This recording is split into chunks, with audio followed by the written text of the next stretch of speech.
Hi, today we'll be doing a tasting of Masala chai. This is a wonderful tea for fall and winter, really any time of the year. I love it, especially in the morning, but it's especially nice in those colder seasons. So to do this tasting with me, you'll need some boiling water, or nearly boiling. I boiled this just a minute ago and put it in here. Cup, your tea. I'm going to be using this disposable tea bag that I can fill and seal. You can use this, or if you have like one of those infuser balls or a tea press, you can use that as well. And optional candle to set the mood. I love that. So you'll want to put about 0.1 to 0.2 ounces of tea in your tea bag. This is really based on preference. It depends how strong you like your tea. So the more tea you put in, the stronger it'll be. But just for a visual, I mean, I'll be putting in about this much. So that gives you a visual.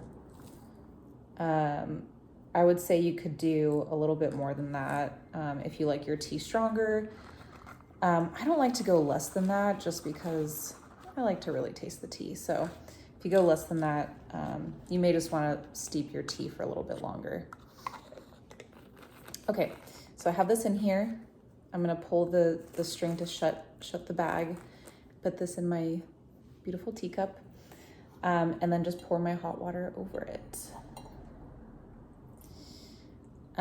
Now with black teas, I'm not going to fill all of this up because I'm going to be tasting a couple teas today, so I don't want a whole teacup.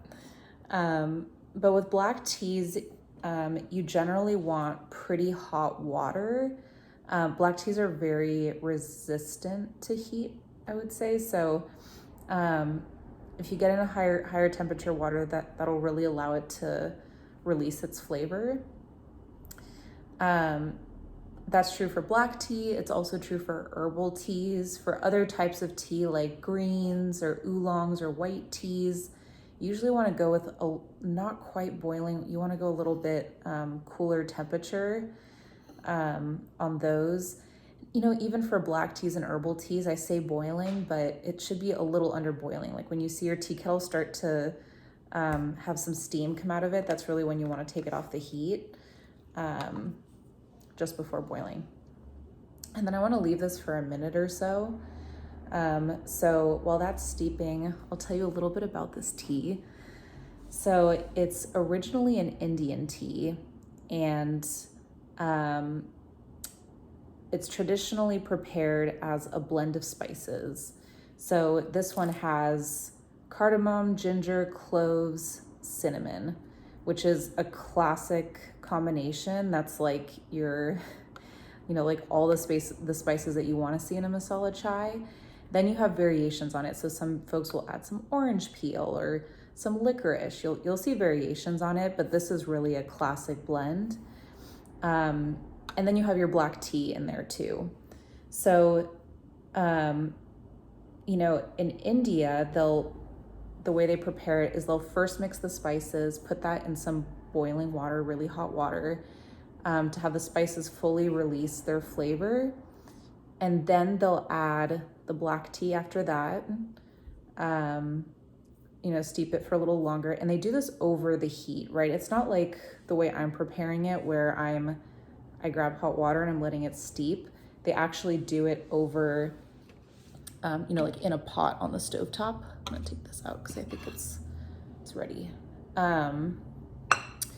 So they'll do it over the stovetop, and then what they do is they add usually milk and a sweetener of some kind. And with the milk is they'll add that to the mixture and let the milk kind of froth up, and then take it off the heat. And the milk will come back down. They put it back on the heat, the milk froths up, And that process, repeating that a few times, makes the milk kind of thicken and it gives you this really delicious, decadent drink. And then they add sweetener to that, usually sugar. But you see some variations now. You'll see, honey and agave, some other variations on that. So let's try it. Cheers.